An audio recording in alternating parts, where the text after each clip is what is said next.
since there's been advancements in technologies, people are always warning about the consequences of that. No one's really applied this line of thinking to health, wellness, performance, or fitness. This is this critical junction of humanity. I mean, if we look at biologically what it means to be a human being, if we look at what's happening with integration of physiology into technology that's never happened before, let's build a good quality relationship with this technology, because it's coming, it's not going anywhere. We need to get off that boat. We need to start building solutions, because if you don't set up that infrastructure, that foundation, that lifestyle now, you're going to have no prayer in 25 years. That was Dr. Andy Galpin, and this is episode 182 of Wellness Force Radio. What's up, my friend? It's your host, Josh Trent, and welcome back to another episode for your weekly access to global experts in all things wellness as we discover the physical and emotional intelligence we need to live life well. In this episode, we're talking with Dr. Andy Galpin as we continue on with our hashtag Stand Tall series on Instagram and across social, arm in arm with IntelliSkin. For this 134 Best of the Best show, we're exploring Dr. Andy Galpin, Brian McKenzie, and Phil White's book, Unplugged, covering all aspects of technology's impact on fitness, performance, and consciousness. With decades of wisdom, these movement pros have come together to write this best-selling book featuring exclusive interviews with Tim Ferriss, Laird Hamilton, Stephen Kotler, and a ton more experts. Now, why this book and this conversation is so interesting is that being a healthy human in the age of technology, exponential technology, it's not so easy. Especially when we look at how many coaches, movement professionals, and trainers are using wearables now online with services for training clients. Now, I'm not in any way saying that this is wrong at all, but with the rise of exponential technology comes an equal rise in our responsibility as trainers and people who care about quality movement and human health to pay attention. We know we cannot depend on technology all the time. We get to change this from being a crutch, which is a narrative the fitness industry is preaching so much right now, to more of a healthy habit approach, an external mirror of mindfulness. I'm super stoked to let you know I want to meet you in person coming up this month here in April for my birthday. My birthday is coming up April 29th, and I'll be helping our partner IntelliSkin live at the Surf Movement Masterclass, a 2-day summit hosted at the Hurley headquarters in Costa Mesa, California. If you're a movement pro, a personal trainer, anyone that works with humans hand-to-hand, chest-to-chest, this is the event for you. This event is put on by Dr. Tim Brown, Dr. Michael Rentala, and hosted by the World Surf League and USA Surfing. Not to mention one of the co-authors, Brian McKenzie, breath and movement specialist, Dr. Andy Galpin's partner in writing the book Unplugged. His colleague is diving into this breath and movement specificity with us live at the Hurley event. Join me. I'd love to meet you in person as we interview these phenomenal movement pros and healthcare leaders that treat and train the top surf athletes in the world. Just hop over to wellnessforce.com/Hurley. That's wellnessforce.com/Hurley. Learn more about this phenomenal event. Join me for my birthday, April 28th, 29th, at the Hurley headquarters for this 2-day surf movement masterclass. Now, coming up in the podcast, if you've been curious about how to be a healthy human and use technology for your movement, this conversation is going to spark deeper curiosity and answer some of the questions you may have about combining these two things. We'll also talk about how to navigate information overload in this digital world, new wellness and health technologies that are helping us to reduce physical stress, why gamification loses potency for motivation over time, how to take data from tech and wearables to design a strategy for better wellness, and why Dr. Andy Galpin's response when it comes to almost every question for health and wellness and fitness is, it depends. Well, if you listen to his interview with Joe Rogan, you'll know exactly what I mean. Let's drop in for this best of the best with Dr. Andy Galpin. Dr. Andy Galpin is a former competitive weightlifter, co-host of the Body of Knowledge podcast, exercise physiologist, tenured professor for the Center of Sport Performance at CSU Fullerton, holds a PhD in human bioenergetics, and is the co-author of Unplugged, Evolve from Technology to Upgrade Your Fitness, Performance, and Consciousness. Andy, welcome to the show. Hey, man, it's a pleasure being here. And I got to say, that was a pretty dialed intro. That's pretty good. Well, look, I dig into people's past so I can explore the gems, right? And that's what we're going to talk about on today's show, man. So I really pride myself on making people feel comfortable at the Wellness Force house. Easily the top 5% of intros I've ever had. Well done. Well, this interview has been really, really shining in my brain. I've been looking forward to this for a couple weeks. As we talked about quickly before we recorded, I got to read your book, Unplugged, when I was unplugged in the wilderness. And it was just 300 pages of just dynamic wisdom that is so right on time in this intersection of what I believe is digital overload for most people, man. So super stoked to have you on the show and talk about the book later on. I want to give people a picture of who you are, though. And I want to start it with a piece of your website where you mention, at heart, I'm a simple storyteller and a teacher. What do you love most about your work? I think that's honestly it. I think one of the things that makes me a little bit different, if you've seen any of my stuff or heard me on shows before, it's people always make the comment like, I can't believe you're a scientist. You don't sound like a scientist. And it's honestly, I don't identify with being a scientist. Like, I sort of forget that sometimes. So I'm like, oh yeah, I have a PhD. Like, you on the outside see me as a scientist, but I don't see me that way. I see that as a part of me. And I think the reason I got that is because maybe 3 years ago or so, me and some close friends were working on a project that was really close to our hearts. And we had a lot of emotion invested in it, and it ended up falling through sort of abruptly. And it was really painful, but it was nice because literally within minutes after, sort of the hard cut happened, I was like, well, what is it? Why did I want to do this project? And what is it about my job? And I had all this awesome time for reflection. And it hit me at that time where I was like, well, honestly, what I do when I teach, when I coach, when I do all these things, like what makes people drawn to me, I guess, if I want to use that, and I don't mean to sound too self-centered, but like the positive feedback I get is those are the comments like, wow, this is stories. And it sort of finally settled in my mind. I'm like, that's what I do. Yeah. Sometimes I use my education, sometimes I use science, sometimes I use my experience, but that's really what I'm doing is I'm trying to communicate information that I think is valuable. When it all hit me too is at the same time, my wife had made a comment, I don't even remember how close it was to the same time this project, about me being a storyteller. And when people say that, like often folks get mad about that or they get insulted because when we use the term storyteller, it's sometimes a euphemism for like you quote unquote, you're telling stories. In other words, like Right. You're lying, you're hyperbole, you're exaggerating. And while we all do that, like, and that's sort of what she meant at the time. Like she was teasing me, of course, but she's like, you can't have an intersection with any of your friends without like, what you do is everything you do is in the form of story. And I'm like, at the time I was insulted by it. And then I was like, you know what? I took some ownership over it. I'm like, you know what? She's totally right. Like, this is exactly what I do. So it was a real nice moment of clarity for me, really honestly, over my life to feel like that's exactly what I do. And so I need to do something professionally that matches that mission. Man, this storytelling aspect, I mean, our life is a freaking story. So kudos to you for being a storyteller. I mean, I think taking complex things and reducing them down to a story is really the mark of intelligence. I know that it's something that Einstein did very well. And I'm curious, you're a scientist, you're a muscle physiologist, you're dissecting literally arms and legs throughout your course of the week. Einstein said, the more I learn, the more I realize how much I don't know, which I think is one of the most true things for me. 10 plus years, I trained clients on the gym floor for 10,000 sessions. And I started to ask myself, wow, the more I work with people, the more I really kind of doubt and then go through phases of clarity and then go through phases of, confidence. And it's like this sine wave going up and down. I know and I don't know. Do you feel like that rings true for you as a scientist? Well, absolutely. The best way I can actually describe this is more of akin to what Karl Popper said. Karl came a little bit after Einstein, and he was an amazing philosopher, and he akined it to saying, like, look, science doesn't prove anything. It just reduces uncertainty.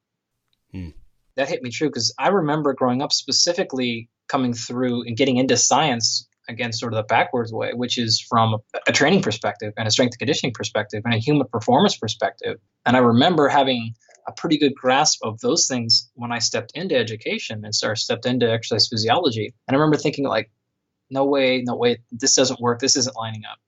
And so I just remember looking at it and going like, well, how could the people who are writing these things and saying these things as absolute truth, what could their perspective possibly be? I realized quickly, well, that's not the same perspective I'm looking at it from. And so what has to be happening here is this is not a question of truth or not true. It's a question of, well, what circumstances is it most likely to be true? What circumstances is it not likely to be true? And what are the perspectives in which the people are communicating and seeing the world? And I think as we transcend that and we start moving up and saying, you're saying this is good or bad or whatever it is, well, I have to actually step back and look through the eyes of which you're seeing it and say, okay, I see how you can see red there, but let's realize there are multiple eyes that we can look at this through. And so as I approach science that way, I sort of realized like, oh man, this is just, this is what it is. And so I have this little kind of cheesy saying that like, there is no such thing as truth, especially in the biological or medical fields. There's only lack of perspective. So when you think you've got something down to where it's absolutely fundamentally true, it's because you haven't considered enough perspectives yet. Man, this scientific method, I think when we look at the Socratic method and the scientific method, there are some similarities. But how would you personally, with your experience, define science? What does that mean to you? So that's a really good question. I don't think I've ever been asked that, but it's something I think about a lot, because if you can look at, there's a major difference between science and belief, right? And so the common basic way to describe belief is how you think about the information, but the science is supposed to be the information. And so I'll give you an example, and then I'll circle back and try to actually answer your definition. So I'm not dodging the definition question, but I want to set it up a little bit so you understand where I'm coming from. So there is a difference between information, and we'll call that science. So here's the data, but then there's the second piece is, well, what do you think we should do about it? And that is actually, people confuse those two lines. That's the difference between science and belief, or as some people say, science and politics, science and ideology. And so let's say we agree that 2 + 2 is 4, and we've come to some sort of scientific agreement, 100%, there's no debating that anymore. Well, the next step though is, okay, so does that mean we should take 2 people and put 2 people in a room to get 4? Well, those are actually totally different questions now, because now you're asking, well, what do we do about that information? Or how do we handle that situation? What people do we put in place? Those are totally different things. So to me, science is supposed to be about those undisputable as possible facts, not interpretation of those facts. It's not what to do about them. It's not how to organize them. It's not best how to implement. Those are beliefs, and those are ideologies, and those are concepts. So that, to me, science is actually a set of as provable information or data that can be rigorously measured, tested, and objectively quantified. All of those things.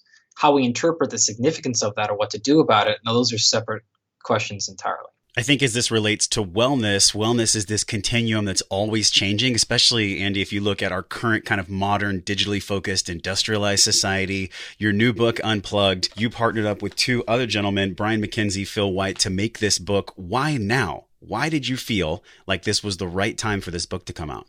Well, that's actually another good way to put it, because that's exactly why we did it. And what I mean by that is I initially said no to the book. So this was Brian McKenzie's idea. It was his thing, and he approached me, and I said, no, like, I don't have time to do a book. It's not what I do, et cetera, et cetera. And the argument of now is why he convinced me to do it. And once he hit me with that information and I started to think about it, I was like, you're actually right. This is the message that needs to get out now. Yeah. And it's not a new message. Since there's been advancements in technologies, people are always warning about the consequences of that. But why I felt now was important for this one is because of no one's really applied this line of thinking to health, wellness, performance, or fitness.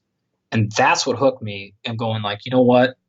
This is this critical junction of humanity. I mean, if we look at biologically what it means to be a human being, if we look at what's happening with CRISPR technology and what's looking with integration of physiology into technology that's never happened before, this is the turning point right now, and it's about to hit your face. And so if we can at least save some of you, we may have a chance, because we're not stopping technology. The book is not a complaint.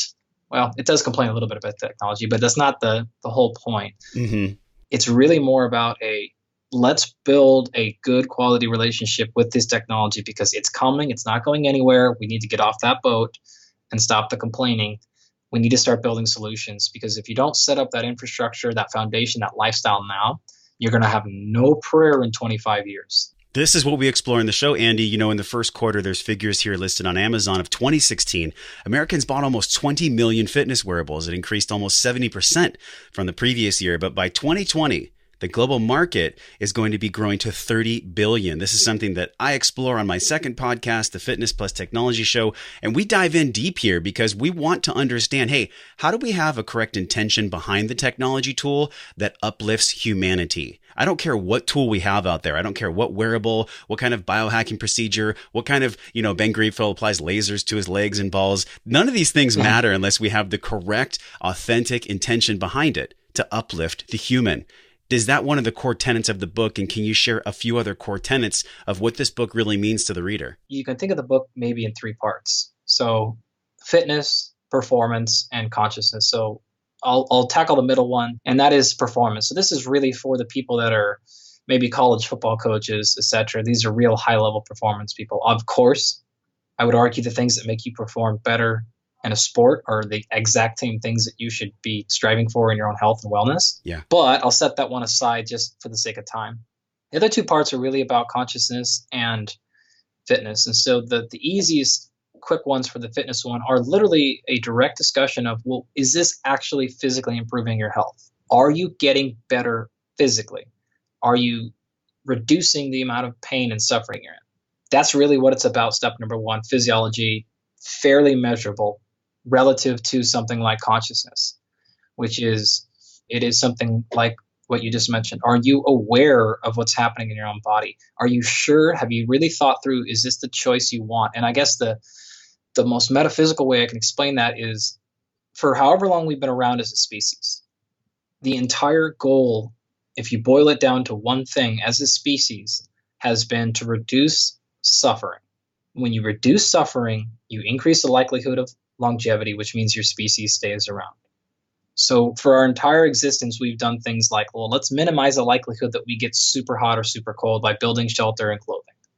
Let's minimize the chance that we go hunger. So we'll set up cultures. Well, you know what? In fact, we realize if we have more than 2 or 3 people around, we're much more likely to have food around. Okay, so then agricultural revolution, etc. Well, let's make actually more access to health and medicine, industrial revolution, etc., technology revolution. Everything's been done to reduce suffering. But the core problem with that is we've never really actually been able to do it very well. All right, we've had these big jumps in housing, tech. Well, we are at now, for the first time in the history of life as we know it, we have a pretty good ability to reduce, if not eliminate, suffering entirely. Yeah. And the problem is that was actually a good goal until we accomplished it. And now it's a problem. I mean, if we think about it this way, do you realize that getting humans to Mars is not a rocket or a technology problem? It is 100% a physiology problem. And the only problem physically in getting to Mars is we can't find ways in space to induce enough suffering. It's the stress that we're missing. I mean, NASA's entire budget in terms of physiology is trying to find ways to engineer stress on the human body in space. That's the problem. So when we think about it, it's no different than here in space. When the body is not stressed, it dies. Just like when it's overstressed. There's not good and bad. There just is. We evolved to have some level of stress, some level of recovery. And what we've done now with technology is we've eliminated a lot of what we thought to be stress in terms of physical. We're not hungry ever, at least not in these countries. Right. Everyone's preaching, eat every 2 hours, no matter what. Not only that, you have access to food. I mean, especially if you live in a city, you're never going to go more than a mile or 2 without a grocery store. And that grocery store is going to have protein and vegetables and different kinds of fruits. And it's going to have everything. You're going to have access to this variety. And you can get organic or non-GMO. Like, you have all this abundance within miles of you, almost everywhere in this country and most of the developed countries. You got air conditioning. You have clothing. You've got Kevlar. I mean, you're never really going to get physically stressed, with the exception of you're going to be slightly underslept and slightly overabundance stressed.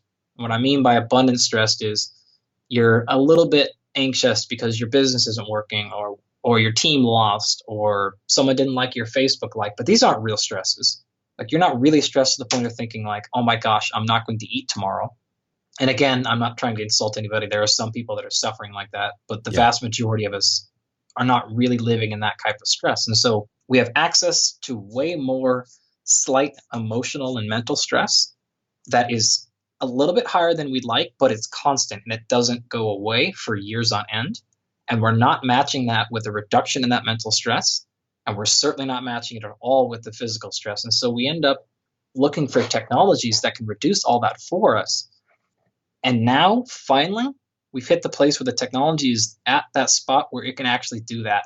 Man, this is the lightning bolt in our conversation because there's like 5 things I wanted to interrupt you on, but I was being patient. Sorry, That's okay. The first one was hormesis. When I hear you speak about stress tolerance, that's what comes into my mind. We talked about that a little bit on the show, this stress tolerance for people to grow and how this actually aids in longevity. Dr. Rhonda Patrick talks about the heat shock proteins, and I know you do a lot of work with Laird Hamilton and his wife and in cold shock therapy. So we know what you're saying is grounded in science, but it's also, don't you think it's grounded in our intuition? How great do we feel when we go through a bout of athletic suffering and we're finished with a race or we climb a mountain? You don't need any kind of device to tell you that, yet I do feel like for some people, if we look at the upholder type of personality versus the obliger type of personality, Andy, people that do really well with external frameworks for behavior change, don't you think that technology can be that support for people when it's used with the right intention? Oh, sure. Oh, absolutely.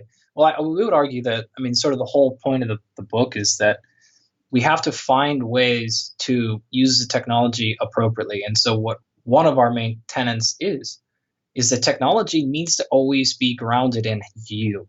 And so whichever personality you are, if we can come to, first of all, that self-realization of what we are, that's a huge, huge, huge step. I know personally, I am generally driven by ego. I want to do things, right? Like a lot of us are, right? That's so honest. I don't understand why people walk around saying like ego's the enemy. Like, are you kidding me? Do you know how much shit I've got done because of my ego? Yeah. It's a ton. That's what drives me to work all day. And I love it, right? So for me, the internal dialogue is always, okay, Andy, are you really doing this for you? Or are you doing this because this is helpful for people? And a lot of times we can disguise that saying like, oh, hey, I can make this post and, some people will learn from it, but really it's going to get me a shit ton of attention.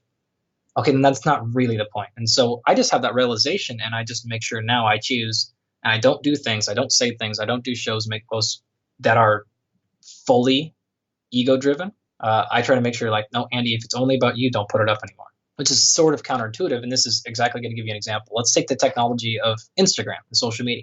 I initially was like, I'm not going to do it for a lot of reasons. I didn't want to do social media, especially scientifically. It's still looked down upon for the most part. Most of my colleagues. Why is it so looked down upon? Well, it's sort of like, well, if how many more papers could you publish? How much more science could you be doing if you weren't wasting time on Instagram? Got it. And there's merit to that, to which I finally came to the conclusion because my friends, Doug Larson and Mike Bledsoe had to sit me down and kind of walk me through it. And I had the realization of you can actually help a lot more people. No one's reading your papers. Mm-hmm. You can help people. You can have, I think I'm up to almost 20,000 followers on Instagram. So it's like now 20,000 people are seeing my papers when they come out instead of 7.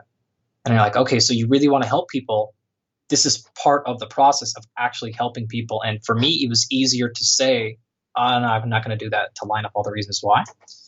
But the honest truth was that was the easy way out because I didn't want to manage the time. I didn't want to deal with it. I didn't want to do anything that promoted myself anymore. I didn't need that. Well, I had to come to the realization saying, okay, well, let's develop a better relationship with this technology for me, which is to say you're only going to use Instagram under these certain conditions. You're only going to make posts that do these certain things. And so initially I had lost that. And what I found was I would make a post with me with some celebrity or some high profile client I was working with, and I would get like 7 likes. And I was like, what the hell? Like, I'm just with this megastar. Why isn't like everybody liking this? Your ego was lighting up. Totally, right? I'm like, this is what people are going to know I'm famous because I'm with famous people, right? I'm going to get famous because I know famous people. That actually helped me realize, like, Andy, that didn't help anybody. Nobody learned anything or got any better because they saw you, train Kevin James.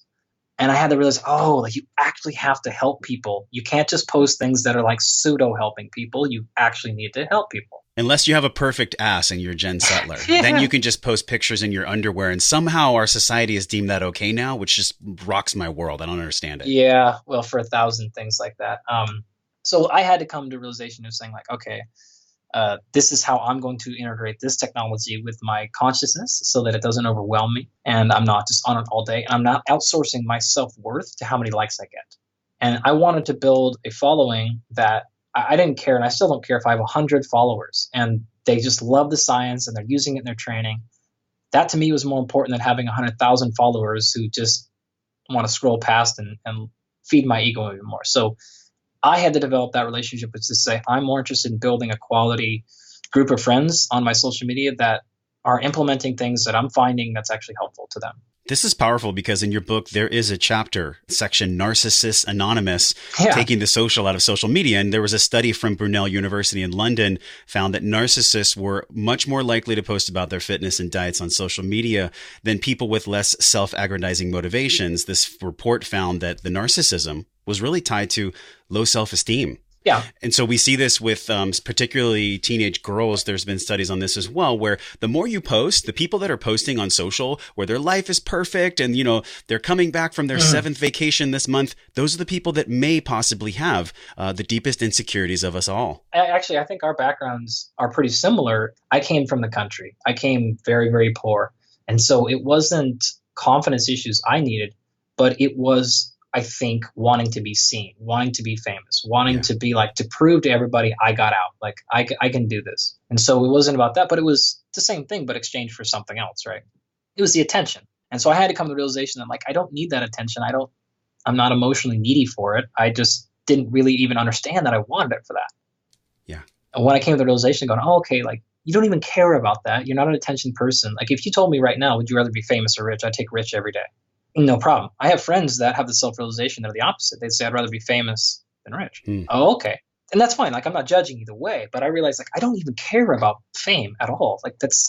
I just want to have money enough so I can go buy my mom a new house and that's all I want, right? Or whatever. So I can, in this case right now, the point I'm at in my life is I want as much money as I possibly can so I can keep making as much of these videos for my website, giving out all this information. That's the only reason I want money is so I can buy my time back and I can make cool shit that actually is helpful for people. Man, you bring up such salient points here. And I actually just got the pleasure of flying back from San Jose at the Mind Pump studio. We did an episode called The Duality of Wellness and Technology. I think you'd actually enjoy this one. I love those guys, man. I'm going up in a few weeks to do their show too. You're going to love it up there. And one thing though, make sure that when you go into the studio, that you dress cool because it's pretty freaking hot in there. It's 107 degrees. Dude, guys. Come on. But we talked about this fitness industry piece where it's using tech to lure customers in to become addicts. I mean, look, millions of people are trying really hard. A lot of busy working parents out there with more stressful days than anyone could imagine. They have this challenge of letting go of old weight. They have this challenge of how do I actually get back in tune with the natural body signals that I have, this body intelligence, so that I can live life well. How do you think that the positive sides of technology can do that? This is what really is about. And I had the same frustration. And this is why I actually formed my little podcast with Kenny Kane and Josh Embry. And this is why I teach the way I teach. And this is why I do things, because I get very, very irritated with the noise. And it honestly breaks my heart because my family, my mom, my sister, who won't listen to this, they're the exact same people. They've been overweight their entire life. They've had all these problems and they want to make changes and they've tried and they've bought a treadmill at home that's collected dust and they've joined a gym for a month and then couldn't afford it. Yeah. And they've done all these things. I work at Cal State Fullerton right now, which is an extremely low, for the most part, even though it's in Orange County, it's the highest percentage of minorities and first person in their family to go to college students of any university in the country. So the vast, vast, vast majority of my students are extremely uneducated and not well off at all. All this kind of combined a couple of years ago and culminated, I should say, and hit me being man, people actually want help. And there are a lot of companies that are being extremely malicious and they're preying upon that desire and that self-confidence to really want to make change. And I'm selling you a solution in a $300 watch. And I had no problem with it initially. I still don't have a problem with that per se, with the exception of saying okay, is this actually going to make a change? And now that we've had enough data, it suggests it's not. Yeah. It's not doing anything for the vast majority of people. And as I watched my family members buy watches and wearables and nothing happens, and I watched my wife's coworkers making $20,000 a year, folks, and they're in their 30s and 40s and they're 60 pounds overweight. And you're they're trying. And every month they go through weight loss challenges in their little group and they put money in. The winner, whoever loses the most weight, gets the money. And every month the person who wins the pot loses a pound or two. Which they're then also the person who gained the most weight. So basically what I'm saying, there's no change at all, even after years of these behaviors. And so I just got so frustrated. I'm I wish somebody would just go out there and cut through the noise. Yeah. And say, this is legit what needs to happen. And so honestly answer the question, I'm sure you've kind of asked this, really what the book is about is saying look, if you can take technology to help you get started as a calibration tool, for example, I think wearables are fantastic. For example, you take a client and say like, okay, you want to lose weight. Okay, great. Well, how physically active are you? Yeah. I don't know. Like, let's use a terrible metric like 10,000 steps. Something that we've all heard a bunch of times. Okay, is it good? Is it not good scientifically? That's a whole separate conversation. But as a general rule, if I can put a wearable on somebody and say, hey, look, you're walking 2,000 steps a day. Oh, okay. That's a good calibration. Like, I thought I was being pretty good, but no, you're not even close. And now we wear the wearable for a month, and all of a sudden they've picked up their average daily stepping to 10,000 Ks. That is a huge win. That is a 5x of physical activity. That's a great start. Now I've probably captured your behavior, since we do know that it takes 20 to 30 days to set a new behavior. So if we can use technology to get us past that motivation or that behavioral change, that's a really good start. The problem is, what we also know about gamification is, after 20 to 30 to 40 to 50 days, somewhere in that ballpark, I'm no longer interested in beating the game. Well, don't you think it loses its novelty then? I mean, exactly we got to keep it fresh. And I think that only happens through human connection. So the smart coaches out there, I don't care if you're in a CrossFit box or if you're in a big box gym, it's how do we make this gamification piece new on a consistent basis? I mean, you're exactly right. And sorry to cut you off, but how that happens in this world is, okay, we'll launch a new metric on your app. We'll give you a software update. Or in one of the chapters in the book, we talk about this becomes an arms race. Okay, so your motivation went down after 3 or 4 months. Yeah. Oh, that's because, but good thing, this new watch has come out and this has this new thing on it. There's a new feature on this one. And so you end up buying these wearables every 3 or 4 months, which is basically a way of just doing something new to keep you invigorated. And so what that tells us is that is not the sustainable practice. It's not the wearable. It's not the technology that's making the change. It can help you get started. It can help you get calibrated to saying like, how many grams of carbs are you eating today, Bob? Oh, I think I'm doing pretty good. That was 10,000 grams or whatever, right? That was 600 grams of carbs today. Like, oh shit, I thought I was at 30. Yeah. Okay, now we're roughly calibrated. But you want to make a sustainable change. And this is that's what you're bringing up is, okay, it has to come from building in internal calibration, which is to say, did you also notice how that day you had 600 grams of carbohydrate, did you notice how you felt compared to the day when you had 3? Right. Oh, I did. Did you notice how you had that fight with your wife that day?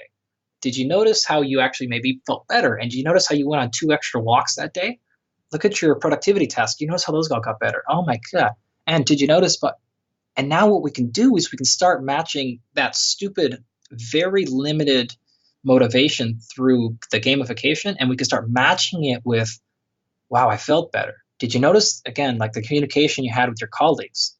Yeah, we had a great day. Like everyone was super happy. And this is sustainable. This is going like, so you realize now when I tell you to eat less carbs or eat more carbs, or it doesn't matter what your stance on carbs are. But did you notice how that wasn't just about you losing weight or beating the app?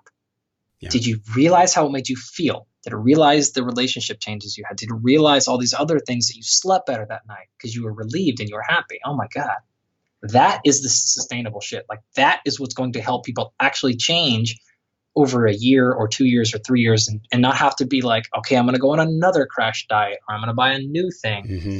Because that's all looking for that new motivation. I really want to highlight this too, because you're bringing up probably the most powerful point of our whole interview so far. And it's use the technology to get through a bridge of, I have data. Now, am I willing to execute on it? Am I willing to use this data and this behavior for the long term? And we look at Robb Wolf's work. We look at anyone's work where they use nutrition for a reset. I think when it comes to awareness, the body signals, Andy, can be blunted. You know, our emotional intelligence, our physical intelligence.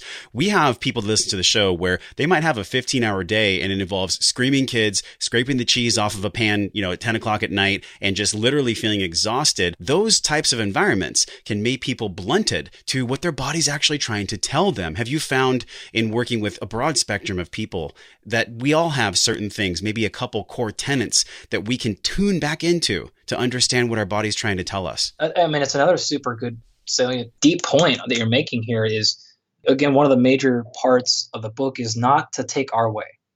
And I can't emphasize this enough. Like, I don't have like this is what you do. So it's the opposite Robb Wolf. And this is only a compliment to Robb. Robb's been great. He actually super supported the book. But for example, I'll just take one example where he was able to say, let's do this glucose tolerance test and let's see how you react. to glucose. Okay, fine, great, amazing. I think it's great. Love the book. It is awesome stuff. But we want to go the opposite direction and go, okay, let's take a look at bigger things and say that is one example, but how can you find things in your life that matter to you?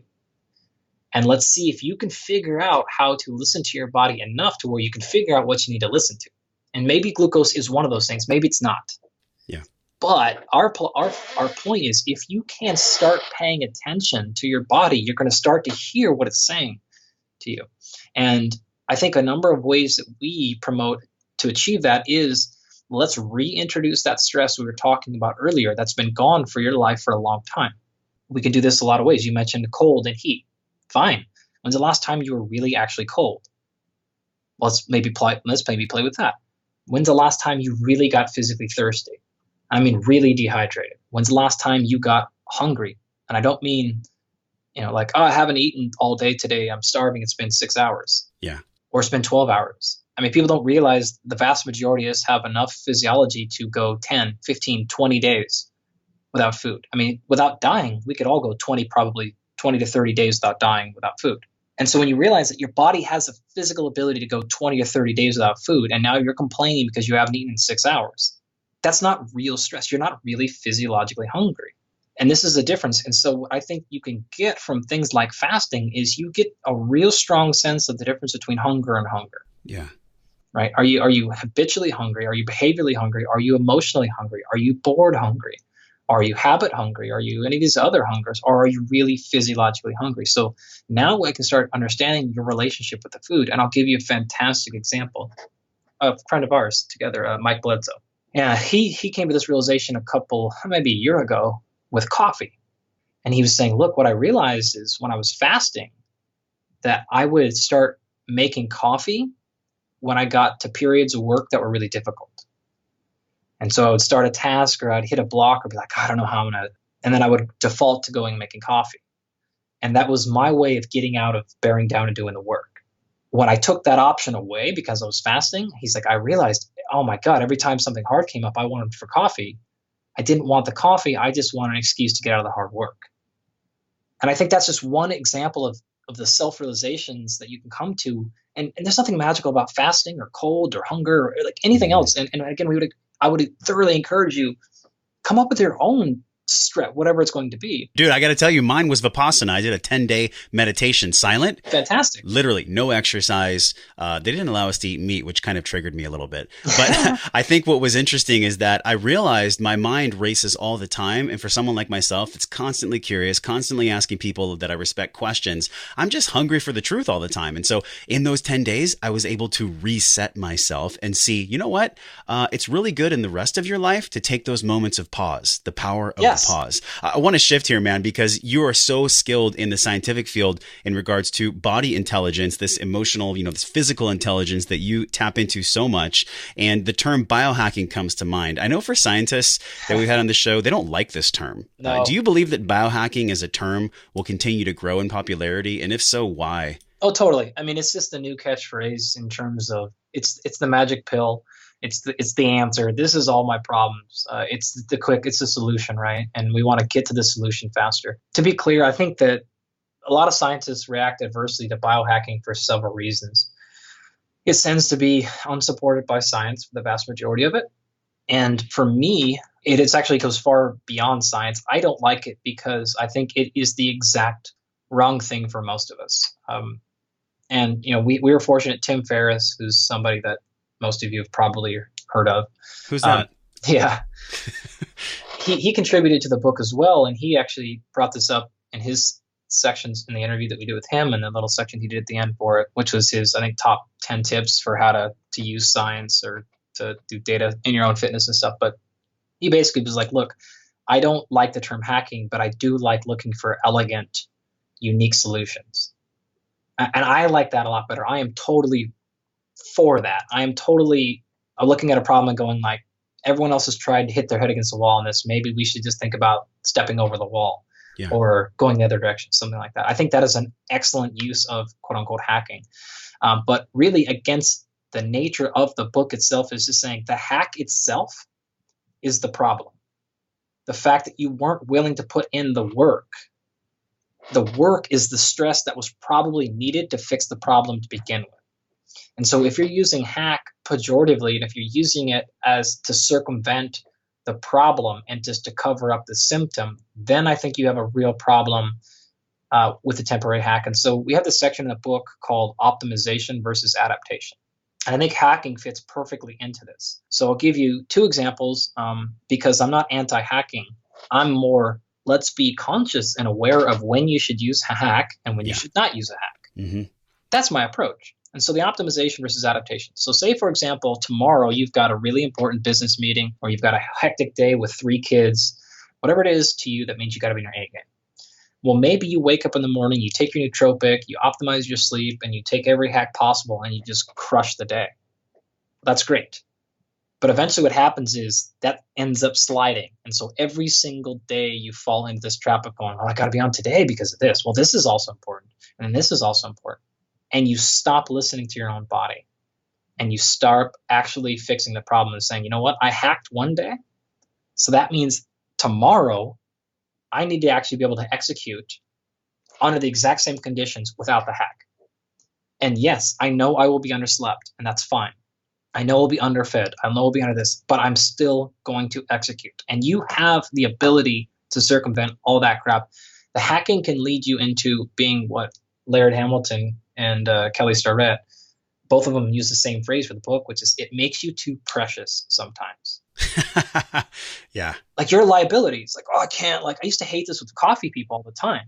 Like, we're out here and it's like, you know, we're out in the woods or we're going to do whatever. And we're going to go hunting. It's like, I got to get my coffee first. Like, we got to find a Starbucks. I'm like, damn it, you're a liability right now. Like, you're so precious that we can't do anything without you getting everything lined up and perfect. Like, we have to be able to understand when do we really need that. And yeah, sometimes let's optimize. But when we're optimizing, we're not adapting. We're not getting any better. So if you spend your entire time optimizing, you'll never actually be improving. This is powerful because, you know, if you're spending so much time trying to perfect this lifestyle, trying to optimize, then you lose your adaptation faculty. I mean, tell us more about that. That's really interesting. You lose the ability to be pliable, number one, because you're now so dialed in and the routine becomes so important that if any deviation from that routine happens, your whole day is crushed. What it comes down to is the reason why you underperform on the days that you're not optimal is because you don't care enough about what you're doing. And so what I mean by that is, for example, imagine that you've got 10 things you have to do to optimize your day. You wake up and you have your tea and then you do your meditation and you do your blah, blah, blah, blah, blah, your 5 morning hacks or whatever you're going to do, right? Yeah. Well, what happens if that same day happened and all of a sudden your alarm failed and you wake up an hour late? Well, if you're going to a normal day, you're probably going to have a very crappy day because you became so reliant upon that routine. But if that exact same thing happened and you woke up and you had 15 minutes and you had to be on a call that was worth $1 billion, I guarantee you would either collapse mentally. You're ready. Or you're ready. Exactly. And you're going to perform and it ain't going to matter anything else. The same thing can happen if you wake up in the middle of the night and somebody's robbing your house. You're not going to need to stretch. You're not going to need to mobilize and like warm up. You're going to be on physically. You're going to be on mentally. You'll be in flow. I mean, pick whatever you like. You're going to be there. And so the real difference is you just weren't motivated enough for that daily task. You didn't care enough. You didn't have enough skin in the game for it to really matter. This is so huge because there's a massive difference between someone who's motivated and someone who's inspired. I mean, when you're inspired, it's because it's your ethos. It's why you do what you do. Yeah. Motivation is temporary. I mean, how many people in the wellness, fitness, and personal development fields talk about this, Andy, where it's like motivation comes and goes. It's really the underpinnings and the underbelly of inspiration that fuels us for the long term. So you talked about your inspiration, you know, exploring this body of knowledge. I have to ask you right now, it's a little bit out of context, but it's so on point, and it's Carl Sagan. You mentioned his work a lot. What has been his effect on you? Why do you talk about him so much? Well, I love Carl just like I love Alton Brown from Good Eats. I mean, if you can see me right now, I've got goosebumps everywhere. Just like bringing those guys up, it almost puts me in tears for several reasons. Number one, I love Carl Sagan, the way that a couple of things that he did. I love how he talks about, well, number one, perspective in terms of pale blue dot. If you're not familiar with the pale blue dot, it's sort of like... It's one of the most powerful videos on YouTube I've ever seen. It's just unbelievable, right? It's unbelievable. Like, his ability to be a legit high-functioning scientist, like way more legit of a scientist than I am, I mean, the guy that NASA turned to for answers. And at the same time, be able to inspire 7-year-olds. Like, cool. I mean, yeah. Like, you can't tell stories better than he can. And just to make, I mean, he changed a generation of people into thinking science was cool. Nobody could take, like, I mean, you talk about like physics and everyone's like, oh my God, I hate physics. And I wish I could be in the boardroom meetings where he went in there and pitched like, look, I want to do this show on physics and put it on TV. Like, the board members must have been like, no, we're doing Disney again because you're an idiot. Like, yeah. But not only did he do it, he pulled it off, and he did it in a way that, like, I mean, you still watch those videos now. He's captivating. His charisma is just unparalleled. Yeah. For those reasons, I feel like Alton Brown was a very similar thing, but for cooking and for nutrition, with food science. So those people, I think the storytelling aspect of them and their ability to help us understand our perspective in terms of how important we are, but how unimportant we are at the same time, and how we can make a change, but really the universe doesn't care. We're not entitled to anything, and no, like, we're not really that important. So we have to get over the self-centeredness a little bit, but still keep the empowerment that we can help people. It does come down to us at the individual level, but let's also not think too high and mighty of ourselves. I really love that you are connected so deeply to him, and we will 100% link that in the show notes. If you have not seen the Pale Blue Dot video, you must. Yeah. It is one of the best inspirational 5 minutes of your life. And when I say inspirational, I mean, you will understand that we are just a speck of a blue dot in the middle of the universe. Yeah. This is the last part of the show, Andy. This is 7 fast questions for a scientist. Are you ready? Oh my God. Let's do it. What's been a big mistake, or, personally, I call these lessons, that you might have made in your work over the years? Can you share a lesson or a mistake, however you want to put it, that you've learned from? Well, dude, that's going to be a longer episode than all the things I've done right. I've been wrong about nutrition. I've been wrong about supplements. I've been wrong about muscle physiology stuff. I mean, I could give you one example, I guess. At the top of my head right now, I guess supplements. I used to be in the position that absolutely none of them worked, and that they didn't matter. And now I have a completely different perspective on that. So that's an easy one. I think when we look at measuring and management, how would you define the usage of these tools, the VO2 max, the RMR, things like this? How do you think they're going to play into the wellness industry in the future? Do you think they're going to grow, or do you see the trend line just kind of staying put there with these advanced tech tools? Yeah, I don't think it's going to go much. I think the technology is going to go up. But one of the things that we point out in the book is the fact that technology and data is not insight. It will always lack context. And that's the problem, that I don't care what artificial intelligence you're going to get, because the artificial intelligence will only be as good as the question we have it to ask, and we still don't do a very good job of asking the right question. Tell us about CRISPR. We've touched on it on a few episodes, but this is literally some of the most groundbreaking science. We're actually linking a post that you did on Facebook, and it was that the scientists have officially cut out a defect gene, saving massive heart disease in human embryos. Tell us about CRISPR. So CRISPR is CRISPR-Cas9 is what it's officially called, but it's basically technology that allows you to go in and cut out, and more importantly, insert in a new gene into the genome, which has never been possible. And this is, I think the technology was put out in 2000, 2001 or something like that, but it's really become popular in the last 7 years, and now it's actually extremely cheap to do. And what's groundbreaking about the post you just made is they've officially announced, China announced just last year that they had officially started using CRISPR in humans. And then this paper came out that I believe it was from OHSU, so Oregon Health Science University up in Portland, that they had actually put it in use with human embryos, and they had basically found a gene that was extremely highly correlated or responsible for a certain particular type of heart disease. They had cut it out and insert a new gene into there, which would obviously assumedly dramatically reduce the likelihood of this cardiovascular disease. And that's really a monumental change for a lot of reasons. And like everything, pick your movie analogy here, 1984, The Matrix, Gattaca. Whatever, right? Yeah. Like Viva Vendetta, like my favorite. Pick your favorite. We didn't have the ethics discussion in time, and now it's too late. It literally is too late, because this science is already out there. So it's the same thing with tech. Whether you're resistant to science or resistant to tech, you guys, can we just take a breath and be aware of what is? Can we just go very zen with this? Like, it's not going anywhere. Tech and science are both going to continue to grow. Can we just learn to dance with them so that we empower the human condition, man? I love this conversation. I think that you brought it up earlier, and I'll keep this short, but the thing I keep bringing up, and we bring this up in the book a little bit, is the technology is not going anywhere, all this stuff. Yeah, that's true.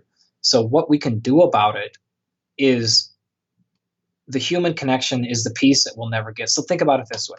We're not that far away from having free food. We're going to roboticize food in such a fashion where food will basically be free. And I would not be surprised if it was a governmentally free distributed thing soon, right? Sure. Entirely free. Universal basic income's coming. Like it's not an if, it's going to be here. It's going to be so cheap. Like this is going to be a standard of living, etc.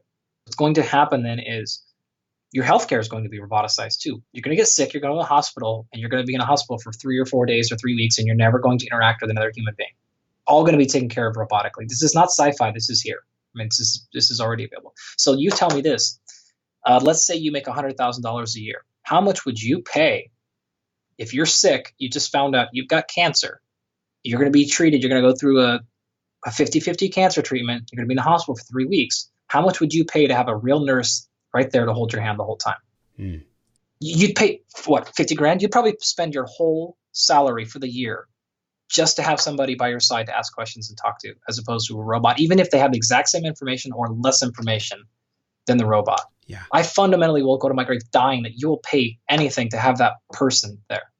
Because that's one thing, the artificial intelligence and this stuff. So when you ask your heart rate or RMR question, like, it's not going to take, the technology will get better, but the people who are really going to care are going to be the actual people who get to interact with a real person. What's really hitting me right now is as technology exponentially grows, so must human connection. If we lose that, if we don't have the intention behind these tools and we start to become mentally lazy and just allow technology to rule our lives, we're done. I mean, I really think it will harm our species to the point where it could possibly take us out. So I don't want to go too doom and gloom there, but you guys, like, that's why we're here having this conversation with Dr. Andy. Well, you're honestly, like, you're going to have a real question to answer. I mean, we're going to get to the point where, I mean, I don't know if you've read The Circle or that book yet, but the point is very, very simple.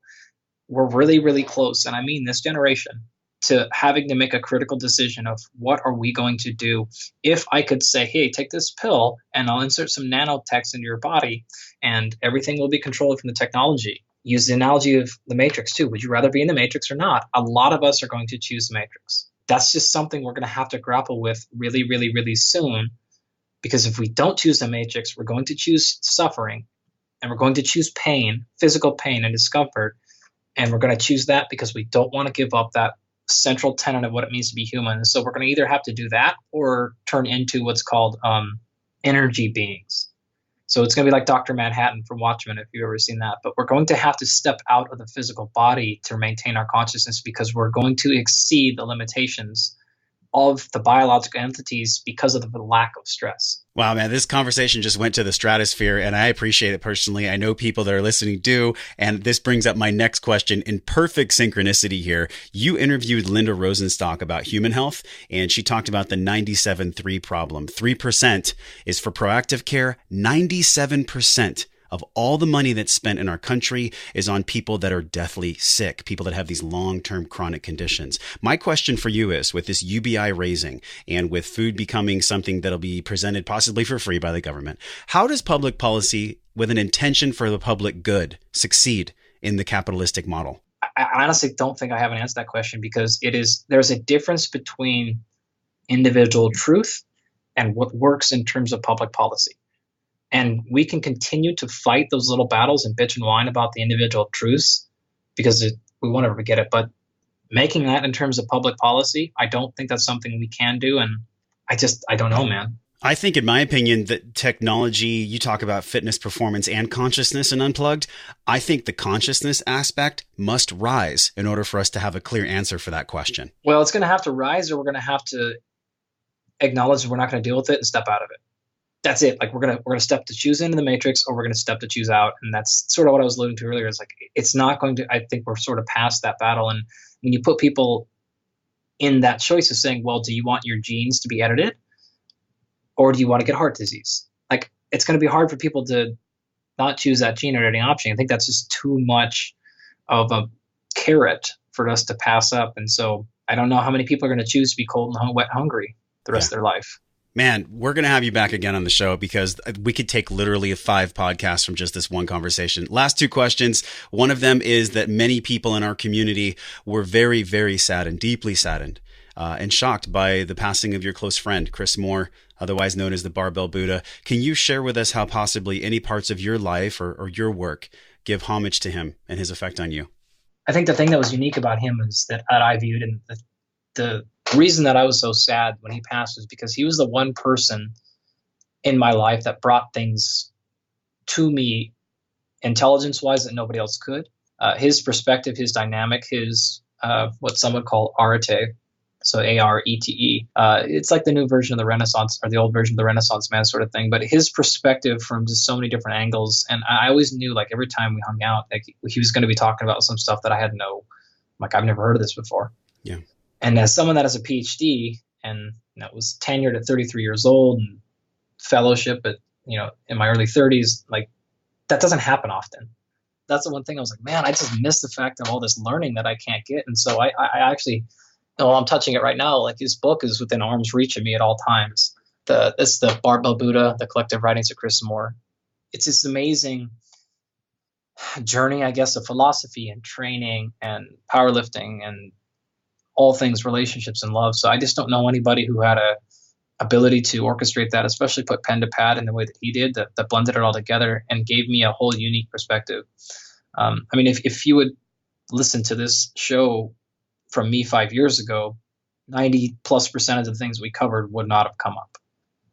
And so he opened up a whole new understanding in me. I mean, he's the one that introduced me to Christopher Hitchens and Sam Harris and all these people that I had no idea what consciousness was, and other than like the stupid little thing hippies did. Do you feel like he grew that part, in lack of a better term? Do you feel like he opened up your heart? I think it was fairly open. I would say he opened up my eyes more than anything. And so I saw things that were right there that I just couldn't see, because I feel like the heart was probably there. It just, I didn't see the whole thing. I didn't see all the lights on in the room. We'll definitely link his work in the show notes. Thank you for answering that question, because I know it took a lot of people by complete and total shock. And it dovetails into our last question for the show, Andy, and it's around wellness. We explore physical and emotional here, and they both blend in. But in your definition, a kid from Rochester, Washington, you used to do work at grocery stores, then becoming an athlete, then becoming a scientist, now working with some of the most powerful athletes in the world. I'm sure you have a unique take on what wellness is for you.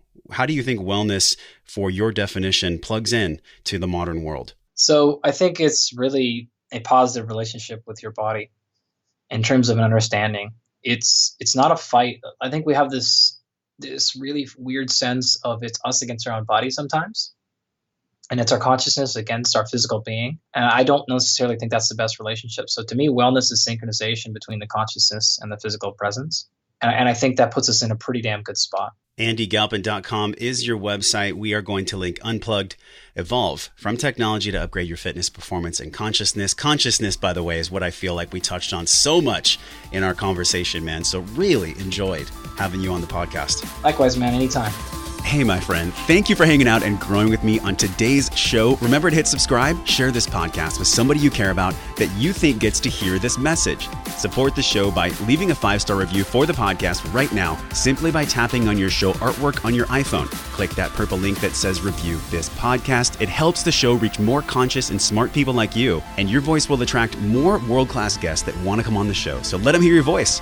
For all the downloads, videos, links, and free resources mentioned on the episode, go to wellnessforce.com/radio. And while you're at my house on the web, join us in the Wellness Force community newsletter on that page, and I'll send you 4 free guides around staying healthy with your eating, moving, and sleeping while you travel. Join a group of people like you over at the Wellness Force community Facebook page. This is where we talk about the things that really matter. We share our wins, inspirations, struggles, and a lot more. So join us, tap on the show artwork on your phone, and hit that purple link that says join the Facebook group, and I will welcome you at the door. Okay, now you get to go out into your world and create impact for the people that you care about. So until I see you again real soon, I'm wishing you love and wellness.